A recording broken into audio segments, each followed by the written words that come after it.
Hello friends, welcome back to my channel. ನಾನು ಅರ್ಚನಾ.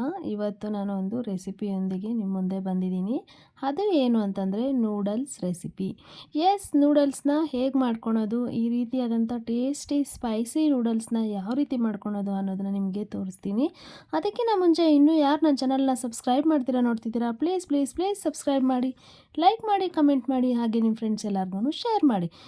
ಬನ್ನಿ, ನಾನು ಒಂದು ಬಟ್ಲಲ್ಲಿ ನೀರನ್ನು ಇಟ್ಟು ಬಿಸಿ ಬಿಸಿ ಆದಮೇಲೆ ನೀರು ಚೆನ್ನಾಗಿ ಕುದಿಯುವಂಥ ಟೈಮಲ್ಲಿ ಏನು ನೂಡಲ್ಸ್ ಇದೆ ಅದನ್ನು ಅದರಲ್ಲಿ ಹಾಕಿದ್ದೀನಿ. ಈ ನೂಡಲ್ಸ್ನ ಚೆನ್ನಾಗಿ ಬೇಯಿಸಬೇಕು, ಯಾಕಂದರೆ ಅದು ತುಂಬ ಗಟ್ಟಿ ಇರುತ್ತೆ. ಮ್ಯಾಗಿ ಥರ ಇರಲ್ಲ ಇದು. ಮ್ಯಾಗಿ ಆದರೆ ತುಂಬ ಸಾಫ್ಟ್ ಆಗೋಗುತ್ತೆ ಬೇಗ. ನೂಡಲ್ಸ್ ತುಂಬ ಗಟ್ಟಿ ಇರೋದ್ರಿಂದ ಈ ರೀತಿ ಸಪ್ರೇಟಾಗಿ ಬೇಯಿಸ್ಕೊಂಡು ಒಂದು ತೂಟ್ ಬಟ್ಲನ್ನು ಇಟ್ಕೊಂಡು ಅದರಲ್ಲಿ ಶೋಧಿಸ್ಕೊಬೇಕು.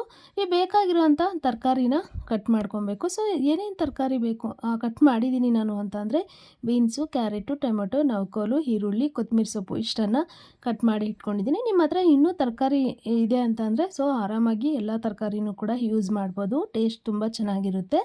ಸೊ ಇಷ್ಟೆಲ್ಲ ಮಾಡಿದ್ದಾದಮೇಲೆ ನೆಕ್ಸ್ಟ್ ಒಂದು ಬಾಣಲಿಯನ್ನು ಇಟ್ಟು ಎಣ್ಣೆ ಹಾಕಿ ಸಾಸಿವೆ, ಕರಿಬೇವು ಹಾಕಿ ಆನಿಯನನ್ನು ಹಾಕ್ತಾಯಿದ್ದೀನಿ. ಆನಿಯನನ್ನು ಹಾಕಿ ಒಂದು ಸಲ ಮಿಕ್ಸ್ ಮಾಡಿಕೊಂಡ್ರೆ ಆನಿಯನ್ ಸ್ವಲ್ಪ ಸಾಫ್ಟ್ ಆಗುತ್ತೆ. ಆಮೇಲೆ ಅದಕ್ಕೆ ಟೊಮೆಟೊ ಹಾಕ್ತಾಯಿದ್ದೀನಿ. ಟೊಮೆಟೊ ಜಾಸ್ತಿ ಹಾಕಿದ್ರೆ ತುಂಬ ಹುಳಿಯಾಗಿ ಇರುತ್ತೆ, ತುಂಬ ಚೆನ್ನಾಗಿರುತ್ತೆ. ಬಟ್ ನಾನಿಲ್ಲಿ ಒಂದು ಟೊಮೆಟೊ ಹಾಕಿದ್ದೀನಿ. ನಿಮಗೆ ಹುಳಿಯಾಗಿ ತಿನ್ನೋದು ಇಷ್ಟ ಅಂತಂದರೆ ನೀವು ಒಂದು 2 ಟೊಮೆಟೊನ ಹಾಕ್ಕೊಂಡು ಮಾಡ್ಕೊಬೋದು. ಸೊ ಟೊಮೆಟೊನ ಸ್ವಲ್ಪ ಸಾಫ್ಟ್ ಆಗಿದ ತಕ್ಷಣ ಈಗ ಬೀನ್ಸು ಮತ್ತು ನಾನು ಕಟ್ ಮಾಡಿ ಇಟ್ಕೊಂಡಿರೋವಂಥ ತರಕಾರಿ ಕ್ಯಾರೆಟು, ನವಕೋಲು ಎಲ್ಲವನ್ನು ಕೂಡ ಹಾಕಿ ಇದಕ್ಕೆ ಸ್ವಲ್ಪ ಉಪ್ಪನ್ನು ಹಾಕಿ ಅರಿಶಿನ ಪುಡಿ ಹಾಕಿ ಮಿಕ್ಸ್ ಮಾಡ್ತೀನಿ. ಸೊ ಉಪ್ಪು ಹಾಕೋದ್ರಿಂದ ತರಕಾರಿ ಬೇಗ ಅಬ್ಸರ್ವ್ ಮಾಡ್ಕೊಳುತ್ತೆ, ಚೆನ್ನಾಗಿ ಬೇಯುತ್ತೆ ಮತ್ತು ಟೇಸ್ಟ್ ವೈಸ್ ತುಂಬ ಚೆನ್ನಾಗಿರುತ್ತೆ ಅಂತ ತರಕಾರಿ ಹಾಕಿದ ತಕ್ಷಣವೇ ಉಪ್ಪು ಮತ್ತು ಅರಿಶಿನ ಪುಡಿನ ಹಾಕಿ ಅದನ್ನು ನೀಟಾಗಿ ಮಿಕ್ಸ್ ಮಾಡ್ತಾಯಿದ್ದೀನಿ. ಸೊ ಇದನ್ನು ಇನ್ನೂ ಸ್ಪೈಸಿಯಾಗಿ ಇರಲಿ ಅಂತ ಹೇಳಿ ಅದಕ್ಕೆ ಇನ್ನೂ ಎಕ್ಸ್ಟ್ರಾ ಏನು ಆ್ಯಡ್ ಮಾಡ್ತಿದ್ದೀನಿ ಅಂದರೆ ಚಿಲ್ಲಿ ಪೌಡರು ಮತ್ತು ಸ್ವಲ್ಪ ಗರಂ ಮಸಾಲವನ್ನು ಕೂಡ ಹಾಕ್ತಾಯಿದ್ದೀನಿ. ಇದು ಹಾಕೋದ್ರಿಂದ ತುಂಬ ಸ್ಪೈಸಿಯಾಗಿರುತ್ತೆ. ತಿನ್ನೋಕ್ಕೆ ಬಿಸಿ ಬಿಸಿ ಸ್ಪೈಸಿಯಾಗಿ ತಿಂದರೆ ತುಂಬ ಅಂದರೆ ತುಂಬ ಚೆನ್ನಾಗಿರುತ್ತೆ. ಹಾಗಾಗಿ ಹಾಕ್ತಾಯಿದ್ದೀನಿ. ಇದನ್ನು ನಾನು ಬಂದು ಆಫ್ಟರ್ನೂನು ಹಾಲಿಡೇ ಇತ್ತು, ಆಫ್ಟರ್ನೂನು ನನ್ನ ಮಗ ಕೇಳಿದ್ದಕ್ಕೆ ಮಾಡ್ತಾಯಿದ್ದೀನಿ. ಹಾಗೆ ಎಲ್ಲರಿಗೂ ಮಾಡಿದೆ, ಎಲ್ಲರೂ ತಿನ್ನೋಣ ತುಂಬ ಚೆನ್ನಾಗಿರುತ್ತೆ ಅಂತ.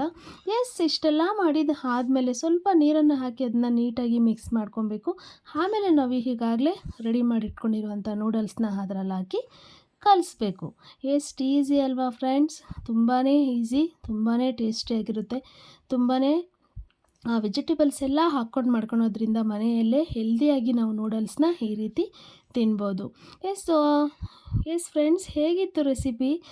ಇಷ್ಟ ಆಯಿತಾ ರೆಸಿಪಿ? ಸೊ ಮ್ಯಾಗಿಗೂ ನೂಡಲ್ಸ್ಗೂ ತುಂಬಾ ಡಿಫ್ರೆನ್ಸ್ ಇದೆ. ಮ್ಯಾಗಿ ತುಂಬ ಸಾಫ್ಟಾಗಿರುತ್ತೆ. ನಾವೆಲ್ಲನೂ ಕೂಡ ತರಕಾರಿ ಈ ಥರ ಬೇಯಿಸಿದ ಮೇಲೆ ಅದರಲ್ಲೇ ಒಂದು 2 ಗ್ಲಾಸ್ ವಾಟರ್ ಹಾಕಿ ಮ್ಯಾಗಿ ಪ್ಯಾಕೆಟ್ಸ್ನ ಹಾಕಿಬಿಟ್ರೆ ಅದು ಆಗೋಗುತ್ತೆ. ಅದು ತುಂಬ ಸಾಫ್ಟ್ ಇರುತ್ತೆ. ಬಟ್ ನೂಡಲ್ಸ್ ತುಂಬ ಗಟ್ಟಿ ಇರುತ್ತೆ. ಅದನ್ನು ಸಪ್ರೇಟಾಗಿ ಬೇಯಿಸ್ಕೊಂಡು ಈ ರೀತಿಯೇ ಮಾಡಿಕೊಂಡ್ರೆ ತುಂಬ ಹೆಲ್ದಿಯಾಗಿರುತ್ತೆ ಅಂತ ಹೇಳ್ಬೋದು. ಫ್ರೆಂಡ್ಸ್, ಇಷ್ಟು ವಿಡಿಯೋ ಇಷ್ಟ ಆದರೆ ಪ್ಲೀಸ್ ನನ್ನ ಚಾನಲ್ನ ಸಬ್ಸ್ಕ್ರೈಬ್ ಮಾಡಿ.